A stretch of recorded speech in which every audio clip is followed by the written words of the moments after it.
Hey guys, welcome to Techmates. If your TikTok app is not loading or working properly, follow these steps. This guide will take less than 2 minutes, so let's get started. First of all, make sure that you are using the latest version of your TikTok.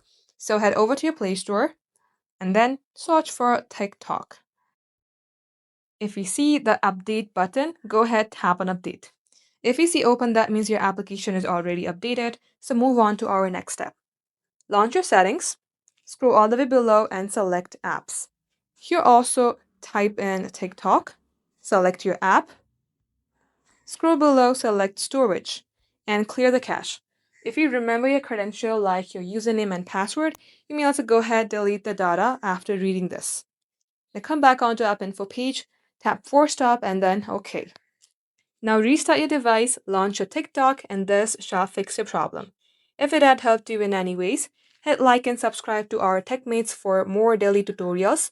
If you want a guaranteed answer to your question, join our Techmates membership today. Members get priority responses to their comments and questions. The link is right down below.